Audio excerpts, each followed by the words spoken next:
What was life really like in a medieval castle? We're here at Farleigh Hungerford in southwest England. Let's go and find out.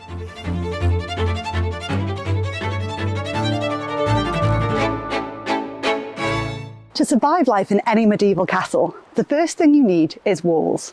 Often several feet thick, they were the first line of defence against invaders at a time when war was rife. From the Norman conquest in the 11th century, the material of choice was stone. Walls like these would have been mapped out with ropes and pegs, and built with an outer layer filled with earth and rubble in between. The labour required to build a great castle was vast. These castles weren't just about strength, but about strategy too. Many castles featured concentric walls, so walls within walls, plus defensive features like arrow loops. So-called murder holes also allowed defenders to pour boiling water or oil on those below. If attackers breached the outer wall, they'd find themselves trapped in a deadly gauntlet. In many medieval castles, there were battlements and walkways where guards could patrol and spot threats from afar. In Farleigh Hungerford, there's a moat. The lords of castles like these would have traditionally offered protection to those who worked the land nearby in return for taxes or tithes. If villages or towns were attacked, people could take refuge inside these walls.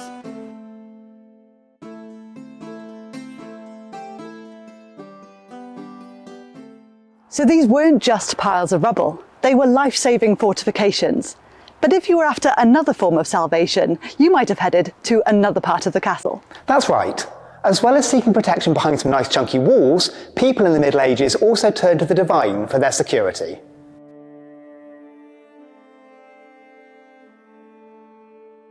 I'm here in Farleigh Hungerford's chapel, built by Sir Thomas Hungerford in the late 1300s, before being incorporated into the grounds of the castle itself in the next century. A figure of St George slaying the dragon dominates the chapel's east wall, which can be dated to the mid-15th century. It was almost certainly commissioned by Walter, First Lord Hungerford, who was made a Knight of the Order of the Garter in 1421.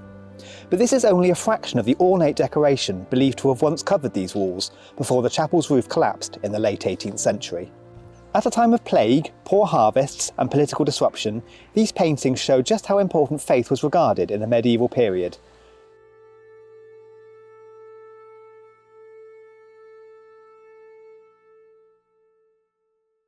But it wasn't just respite from suffering that saw people head to churches and chapels. They were also vital features of local communities, offering ways to meet, form connections, and celebrate life. Of course, there were plenty of other ways to enjoy yourself in a medieval castle such as this. I'm standing in what would have been the Great Hall, the main entertaining space of the castle. It might not look like much now. That's because it was sold for salvage in 1705 and plundered for its materials. But in its prime, a room like this would have been decked out in beautifully carved panelling and impressive wall paintings.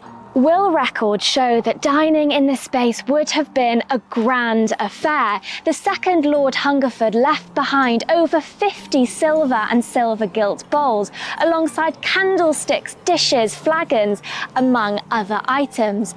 Picture this space on a dark evening, with hordes of silver basking in the candlelight.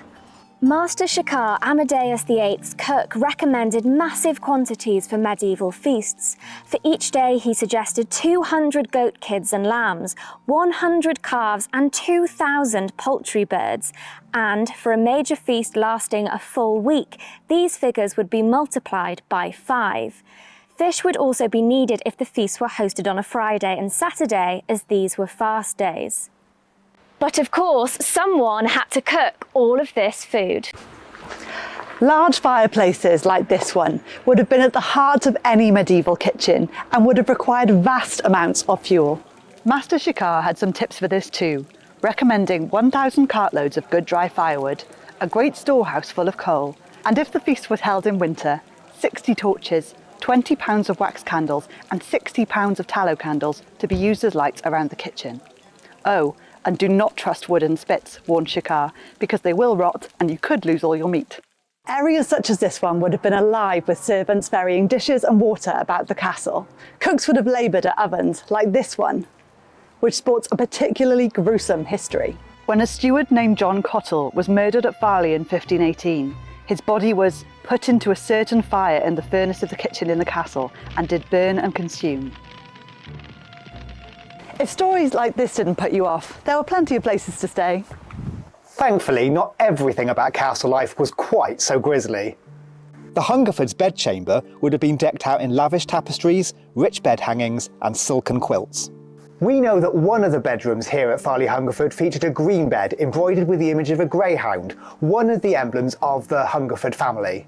And another called, intriguingly, the Bed of Beasts, because it featured embroidery of cats. Not everyone would have slept in such luxury, with castle servants more likely to sleep in shared quarters in the very top or very bottom of the complex. But for the wealthiest, these private spaces offered an escape from the hustle and bustle of castle life.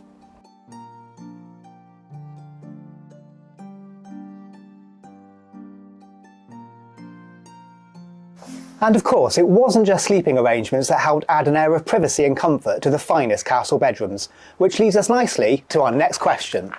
Where did people living in the castle go to the toilet? Well, right here. If you were an affluent person in the medieval era, you would have used a garderobe. The ones here at Farleigh were built into the thickness of the outer wall and over a vertical shaft. The waste was then picked up by one of the drains, which took everything out onto the slope beyond the outer walls, so it wasn't their problem any longer. Garderobes could also be in a turret over an open drop, so the waste could fall below, often into a moat.